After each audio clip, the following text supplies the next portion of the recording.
So my question touches upon China and Europe's engagement in Africa and how that engagement can potentially shape the future between these two geopolitical entities. I think in the discussion so far we have touched upon their relationship in the Pacific Rim and Eurasia just right now.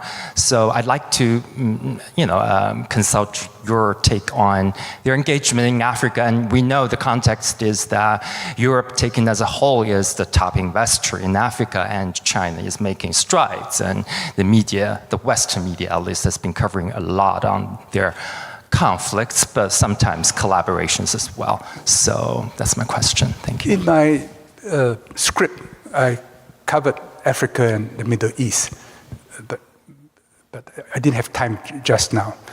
To me, Europe and China share common interests in the Middle East, which is to help the Africans develop.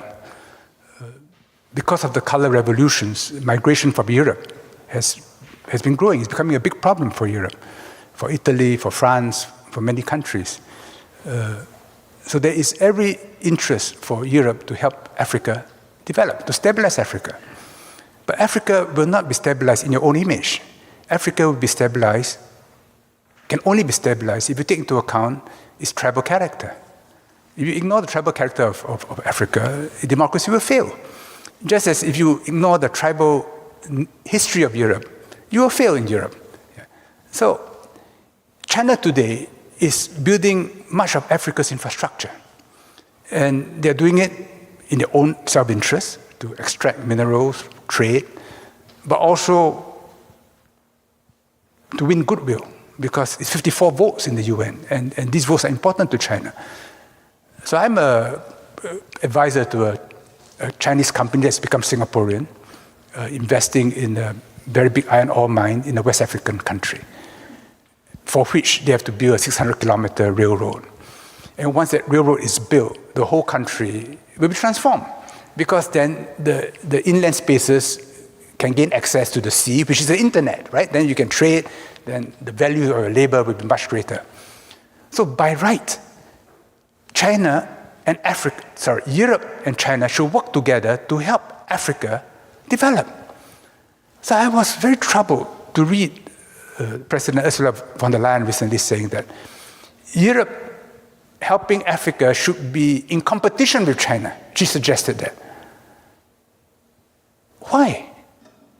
And Africa has not a good historical memory of Europe, which has enslaved it, colonized it, and now you're telling me who my friend should be. So they resent it powerfully. So if you interview any African leader, they will tell you, rubbish. We will deal with China on our own terms because China is helping us. And there's none of the historical baggage. So Europe should be working with China in Africa and in the entire Middle East. Now the Americans have a different agenda. For them, it's just big power contest. And here in Middle East and on Africa, I think the American and European agendas diverge. And Europe should seek greater autonomy and be more circumspect in its own self-interest in working with China. Last question.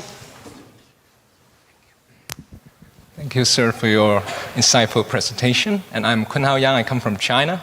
I'm now a PhD researcher at the Department of Law at UI. So my question is about the... Sorry?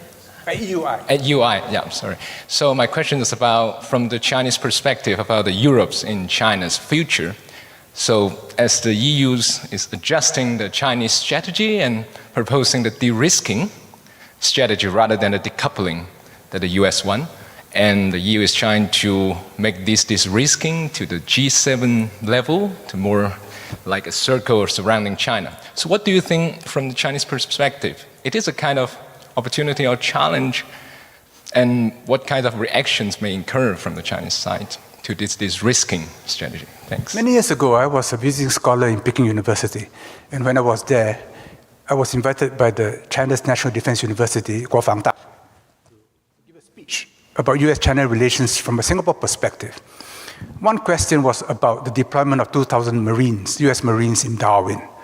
So I told the Chinese, you must expect that at the bedrock the relationship between Australia and the US is a profound one. You need only visit the War Museum in Canberra to know that it is a relationship watered in blood. In the same way, I think China should know that the relationship between Europe and America is a profound one, particularly white America. But America's demographics are changing. And more Americans do not resonate as much when they see the Parthenon or when they visit Florence, because they have a different history. So American politics will change. But this common basis, that what created America was as a daughter civilization of Europe, that is very deep. So China should have no unrealistic expectation that it can ever divide America from Europe. But it can tell Europe, look, we have different interests, let's work on all your interests. Those which are allied to America and those which are more important for yourself. Take a practical approach and be patient. So I see China as wanting a strong EU. They will support EU autonomy, even in defense, but they know that will take a very long time. And they support a strong euro because they resent the exorbitant privilege which the US dollar enjoys today, which enables the US to have 800 military bases around the world. 姐妹们总烦恼脸上细纹、干燥与暗沉，现在起跟我一起放心交给 KS Royal Face 皇家颜值逆时奇迹系列。KS Royal Face 皇家颜值逆时奇迹系列，它添加5种 EGF， 专门防止肌肤老化，强化皮肤修复，增加肌肤弹性水嫩，轻松抚平皱纹，换回青春自信。